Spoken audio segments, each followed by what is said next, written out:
Hello, this is Brett from Survival Comps, and this is video response 11 to Step One Survival's Bugout Bag Inch Bag Challenge.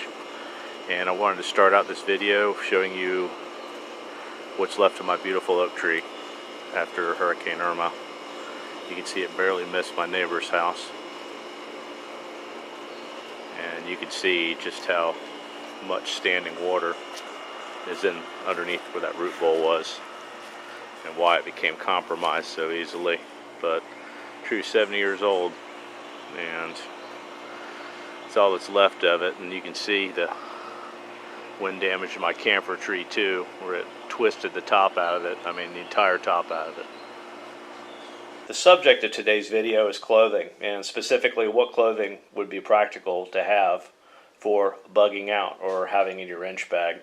The clothing choices I've made are lightweight, comfortable, and practical.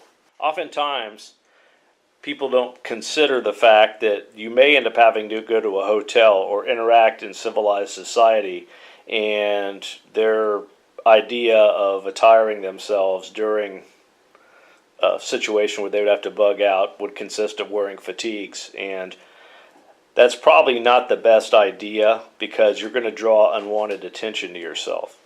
Well, let's get started. Okay, first we're going to talk about footwear. Footwear, in my opinion, is your most important article of clothing, for the simple reason that your feet are always in contact with the ground in a situation to where you're trying to get from point A to point B. Now, footwear is very individual specific, and the nice thing about paying for your own stuff is that you get to roll with what works for you.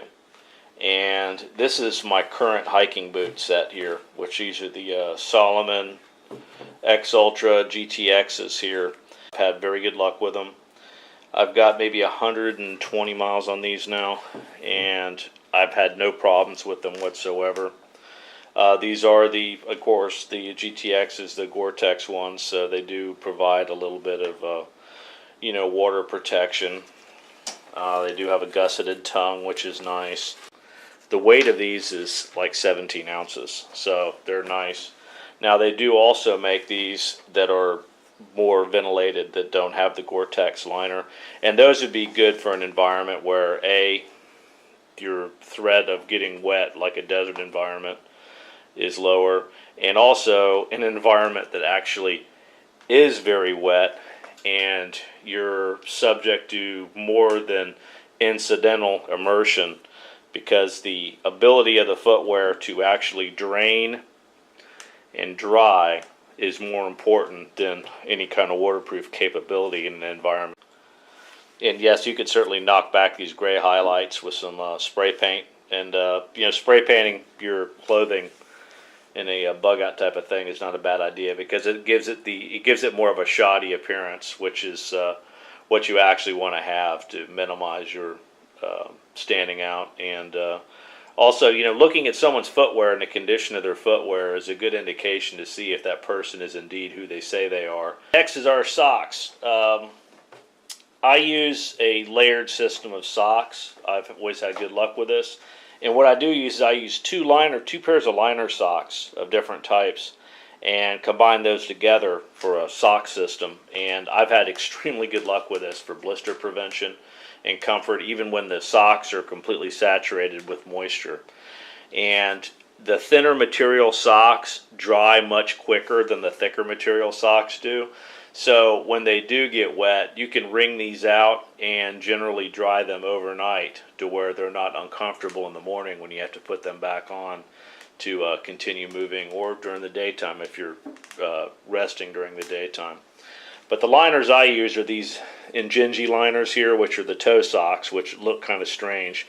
And what I do is I mark them with a number, so that way I know that these are a pair together right here, so that way I don't end up with two lefts and two rights. But yeah, this would be my primary liner sock. We'll put these on here. And then these are just smart wool liner socks that are the merino wool ones, and I put these on over top of that there. And it's a pretty good solution, and it's extremely lightweight. Another footwear related item that can be very useful is a set of gaiters, and these are just the short little Rocky Mountain gaiters. Essentially what a set of gaiters is gaiters basically seal or close up the bottom of your pant legs and protect your boots from the ingress of debris in the top of it, and to a certain degree moisture.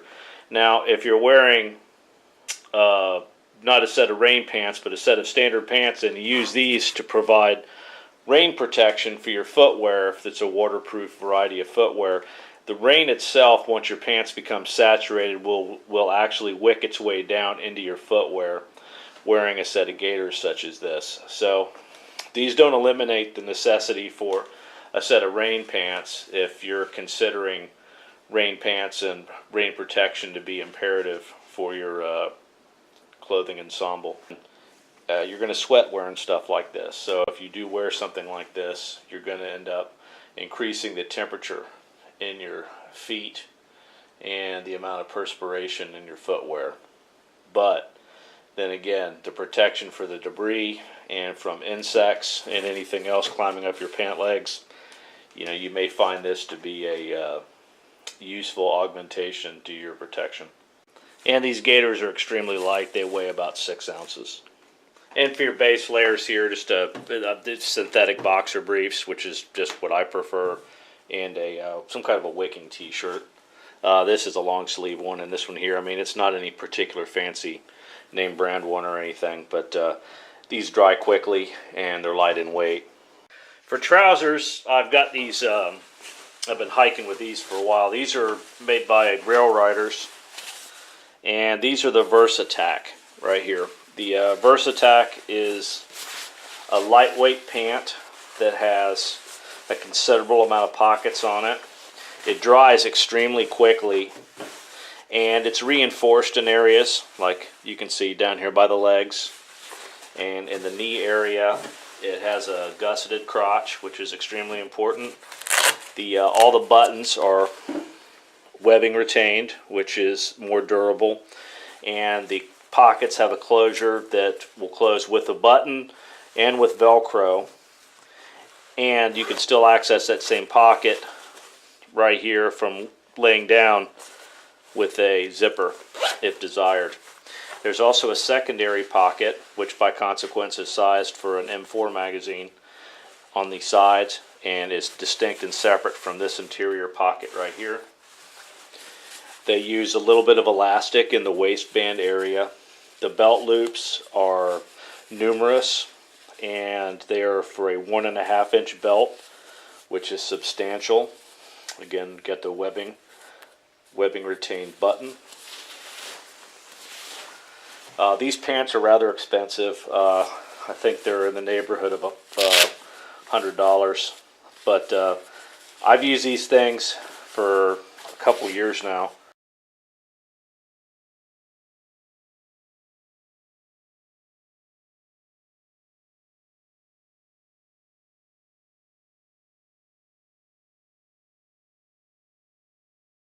And I've had very good luck with them. And I would definitely recommend these to someone else that was willing to spend the money on it. And again, in a bug out type of thing, hit these with a little bit of spray paint to make it look like they're, sullied up, and roll with it. For a belt, normally I wear a leather belt, and this is just one that I've made. If you wanted to use a nylon belt, this is like a first generation instructor belt, and these actually work out pretty good too. I feel like an overshirt is a nice thing to have also, which protects you from insects and from the sun, and is a concealment garment.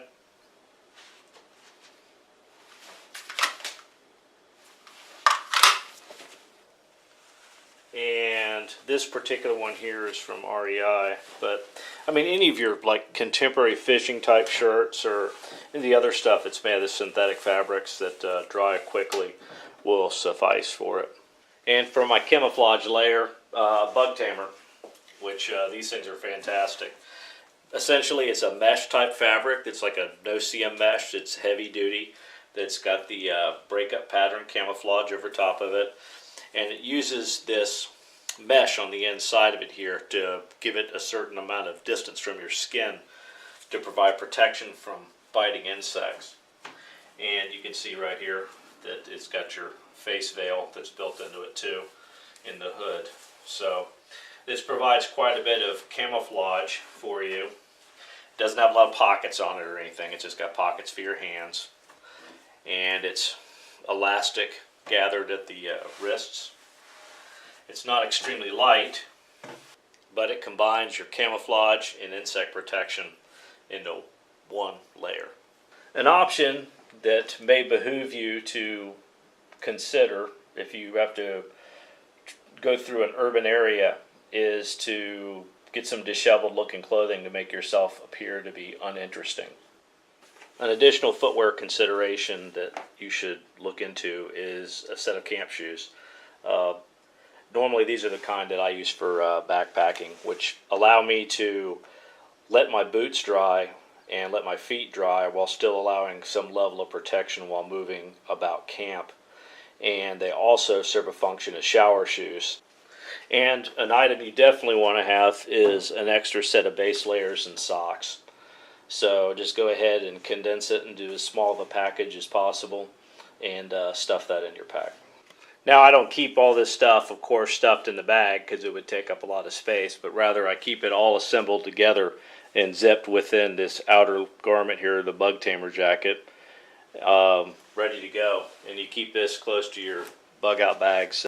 In closing, your clothing you wear should be comfortable, practical, and protective. And I hope this helps. This is Brett from Survival Comms. Till next time.